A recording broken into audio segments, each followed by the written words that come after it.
एक ऐसे परिदृश्य की कल्पना कीजिए जहां कोई व्यक्ति फार्मेसी से एक जीवन रक्षक अस्थमा इन्हेलर खरीदता है। बहुत ही संवेदनशील स्थिति है। बिल्कुल। और उसका डिब्बा, उस पर लगा होलोग्राम, पैकेजिंग का रंग, सब कुछ 100% असली दिखता है। लेकिन जब मरीज उसका उपयोग करता है तो अंदर दवा नहीं होती। राइट, अंदर दवा की जगह सिर्फ प्रेशराइज्ड पानी निकलता है। अब देखिए, ये सिर्फ एक आम धोखाधड़ी नहीं है, ये नहीं, ये एक बहुत बड़ा अपराध है। ये उस पूरे भरोसे की हत्या है जिस पर हमारी इकोनॉमी, हमारी सप्लाई चेन, यहाँ तक कि हमारी सुरक्षा टिकी हुई है। हम किसी भी प्रोडक्ट पर जो छोटा सा लोगो या निशान देखते हैं ना, उसी पर तो विश्वास करते हैं। एकदम सही बात है। तो आज के इस गहन विधिक विश्लेषण में हम कोई सतही बात नहीं करने वाले हैं। हमारा मिशन है भारतीय न्याय संहिता 2023 के अध्याय 18 को डिकोड करना, विशेष रूप से धारा 345 से 350 तक, जो इस भरोसे को, इस विधिक सुरक्षा को स्थापित करती हैं। और मेरी तरफ से ये स्पष्ट निर्देश है कि आज का ये जो सत्र है, ये पूरी तरह से एक इन डेप्थ, अकादमिक और नो नॉनसेंस दृष्टिकोण पर आधारित होगा। हम बेयर एक्ट के एक एक शब्द की चीर-फाड़ करेंगे। मैं अपने बेयर एक्ट के साथ बिल्कुल तैयार हूं। बहुत बढ़िया। क्योंकि देखिए, जब हम न्यायालय में बहस करते हैं ना, तो या और जैसे छोटे शब्दों का हेरफेर ही पूरे केस की दिशा बदल देता है। किसी अपराधी को बचा सकता है या किसी निर्दोष को जेल भेज सकता है। संपत्ति चिन्हों या प्रॉपर्टी मार्क्स का ये कानून सिर्फ बड़े व्यापारिक ब्रांड्स को बचाने के लिए नहीं है। मतलब ये भौतिक स्वामित्व की सुरक्षा का मामला है। बिल्कुल, ये वस्तुओं के भौतिक स्वामित्व और उनकी पहचान को विधिक सुरक्षा देने का एक बेहद कसा हुआ ढांचा है। यहाँ हम शून्य संक्षिप्तीकरण या जीरो समराइजेशन के नियम का पालन करेंगे। कोई भी क्लॉज या स्पष्टीकरण छूटे ना नहीं। तो चलिए इस ढांचे की एकदम नींव से शुरुआत करते हैं। सबसे पहले तो यही समझना होगा कि आखिर कानून की नजर में संपत्ति चिन्ह है क्या। आप धारा 345 की बात कर रहे हैं। जी, मैंने बेयर एक्ट में धारा 345 की उपधारा 1 को पढ़ा है। ये कहती है कि किसी चल संपत्ति पर यह दर्शाने के लिए लगाया गया चिन्ह कि वह संपत्ति किसी विशिष्ट व्यक्ति की है, संपत्ति चिन्ह कहलाता है। बिल्कुल सटीक। अब यहाँ पढ़ते ही मेरे दिमाग में एक बहुत बड़ा वैचारिक सवाल आ गया है। पूछिए। बेयर एक्ट ने यहाँ जानबूझकर चल संपत्ति यानी मूवेबल प्रॉपर्टी शब्द का उपयोग किया है। तो क्या इसका मतलब ये है कि अगर कोई बहुत बड़ा बिल्डर अपनी बनाई हुई एक विशाल गगनचुंबी इमारत पर अपना कोई खास लोगो या सोने का चिन्ह लगाता है, तो वह इस अध्याय के तहत संपत्ति चिन्ह नहीं माना जाएगा? वो बिल्कुल भी नहीं माना जाएगा। और यहीं पर कानून की वो तकनीकी समझ काम आती है जिसकी मैं बात कर रही थी। विधायिका का जो आशय है ना, वो यहाँ बहुत स्पष्ट है। मतलब अचल संपत्ति पूरी तरह से बाहर है। पूरी तरह से अचल संपत्ति जैसे कि जमीन, भवन या कोई फ्लैट इस धारा के अधिकार क्षेत्र से 100% बाहर है।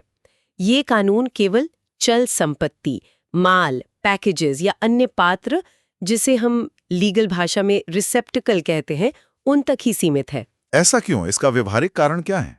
कारण बहुत ही व्यवहारिक और सीधा है। देखिए, आप किसी इमारत को चुराकर या उसका लोगो बदलकर उसे बाजार में किसी और के नाम से नहीं बेच सकते। वो इमूवेबल है। हाँ, वो तो अपनी जगह पर ही खड़ी रहेगी। बिल्कुल।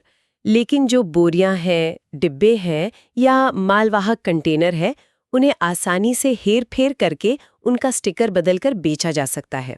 इसलिए ये सुरक्षा केवल और केवल मूवेबल प्रॉपर्टी को दी गई है। ये बहुत ही तार्किक स्पष्टीकरण है। यानी ये पूरी तरह से माल की आवाजाही और व्यापार से जुड़ा हुआ मामला है। एग्जैक्टली। अब आप बेयर एक्ट में आगे बढ़िए और मुझे बताइए कि उपधारा 2 और 3 क्या कहती है। राइट। धारा 345 की उपधारा 2 इसके मिथ्या उपयोग की बात करती है और उपधारा 3 दंड निर्धारित करती है। वहां स्पष्ट लिखा है कि कोई भी जो ऐसा चिन्ह लगाता है जिससे यह विश्वास हो जाए कि माल किसी और का है, वो 1 वर्ष तक के कारावास या जुर्माने का भागी होगा। ठीक है। लेकिन क्या आपने उपधारा 3 में दिए गए बचाव या डिफेंस के रास्ते पर ध्यान दिया? हाँ, और वहीं पर एक बहुत बड़ा कानूनी पेच है जिस पे मुझे चर्चा करनी थी।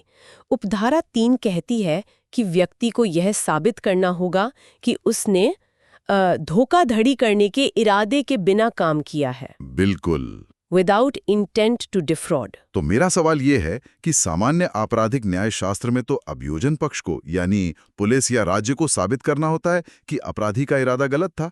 यहाँ कानून ने ये साबित करने का पूरा भार अभियुक्त पर क्यों डाल दिया? बहुत ही बेहतरीन सवाल। आप जिस बिंदु को छू रहे हैं वह आपराधिक कानून का एक बहुत ही महत्वपूर्ण और अपेक्षाकृत दुर्लभ सिद्धांत है। इसे हम कहते हैं रिवर्स बर्डन या व्युत्क्रम भार। Reverse burden of proof. जी, अब आप इसे एक उदाहरण से समझिए। सोचिए, अगर अभियोजन पक्ष को हर एक नकली टी शर्ट बेचने वाले या फुटपाथ पर नकली घड़ी बेचने वाले के दिमाग में चल रहे धोखाधड़ी के इरादे को साबित करना पड़े तो क्या होगा? हमारी पूरी न्याय प्रणाली ही चरमरा जाएगी। हर छोटे मामले में मेंटल स्टेट साबित करना तो असंभव है। एकदम। इसीलिए कानून यहाँ एक प्रिजम्पशन या धारणा बनाता है। अगर आपके माल पर किसी और का संपत्ति चिन्ह गलत तरीके से लगा हुआ पाया जाता है तो कानून की नजर में पहली नजर में आप ही दोषी हैं। ओह, तो शुरुआत में ही आप गिल्टी मान लिए जाते हैं। बिल्कुल। अब ये पूरी तरह से आपकी जिम्मेदारी है कि आप अदालत में कटघरे में खड़े हों और सबूत पेश करें कि आपका इरादा धोखाधड़ी का नहीं था। ये एक बहुत ही सख्त प्रावधान है। मतलब ये जानबूझकर इतना सख्त बनाया गया है ताकि सप्लाई चेन साफ रहे? जी हाँ, व्यापारिक भरोसे को बनाए रखने के लिए ये रिवर्स बर्डन बहुत आवश्यक है। कमाल का बिंदु है ये। मतलब सिस्टम को बचाने के लिए इनोसेंट अंटिल प्रूवन गिल्टी के हमारे इतने पुराने सिद्धांत को यहाँ थोड़ा सा मोड़ दिया गया है। विधिक दृष्टिकोण से यही इस धारा की आत्मा है। चलिए, ये तो बात हो गई नकली चिन्ह लगाकर माल बेचने की। लेकिन अब एक अलग परिदृश्य लेते हैं, एक तार्किक संक्रमण करते हैं यहाँ से। बताइए। मान लीजिए मैं कोई कूटकरण या काउंटर फीटिंग नहीं करता, मैं कोई जाली मोहर नहीं बनाता। इसके बजाय मेरा एक प्रतिद्वंदी व्यापारी है और मैं सिर्फ उसे बाजार में नुकसान पहुंचाने के लिए रात में उसके गोदाम में जाता हूं और उसके असली माल पर लगे उसके प्रामाणिक संपत्ति चिन्ह को खुरच के मिटा देता हूं या उस पर काला पेंट पोत देता हूं। आप संपत्ति चिन्ह के साथ छेड़छाड़ कर रहे हैं। राइट। तो क्या कानून सिर्फ जाली चिन्ह बनाने वालों को ही पकड़ता है या मेरे जैसे इस शुद्ध वैंडलिज्म या तोड़-फोड़ के खिलाफ भी कोई प्रावधान है? इसी सटीक परिदृश्य के लिए हमारी विधायिका ने धारा 346 का निर्माण किया है। ये धारा विशेष रूप से क्षति पहुंचाने के आशय से संपत्ति चिन्ह से छेड़छाड़ के अपराध को कवर करती है। अच्छा, धारा 346। जी, बेयर एक्ट के शब्दों पर ध्यान दीजिएगा। ये कहता है, किसी व्यक्ति को क्षति पहुंचाने के इरादे से या ये जानते हुए कि क्षति होना संभावित है, किसी संपत्ति चिन्ह को हटाना, नष्ट करना, विरूपित करना यानी डिफेस करना या उसमें कुछ जोड़ना। यहाँ 4 अलग-अलग क्रियाएं स्पष्ट रूप से दी गई हैं। बिल्कुल। आप चिन्ह को हटा दें, उसे पूरी तरह से नष्ट कर दें, उसे विरूपित करके अस्पष्ट कर दें या उसमें कुछ ऐसा जोड़ दें जिससे उसका मतलब ही पूरी तरह बदल जाए। ये चारों कृत्य इस धारा के तहत अपराध की श्रेणी में आते हैं। लेकिन यहाँ मुझे एक बचाव का रास्ता भी दिख रहा है। बेयर एक्ट की भाषा में क्षति पहुंचाने के इरादे से यानी इंटेंट या ये जानते हुए यानी नॉलेज, इन शब्दों का प्रयोग हुआ है। जी, ये बहुत क्रिटिकल है। तो मेरा वैचारिक सवाल ये है कि अगर कोई गोदाम का कर्मचारी सफाई करते समय गलती से किसी कठोर केमिकल का इस्तेमाल कर ले और वो चिन्ह मिट जाए, तो क्या उसे भी 1 साल की जेल हो जाएगी? बिल्कुल नहीं। और यहीं पर मेंस रिया यानी आपकी आपराधिक मनस्थिति का महत्व सामने आता है। धारा 346 की पूरी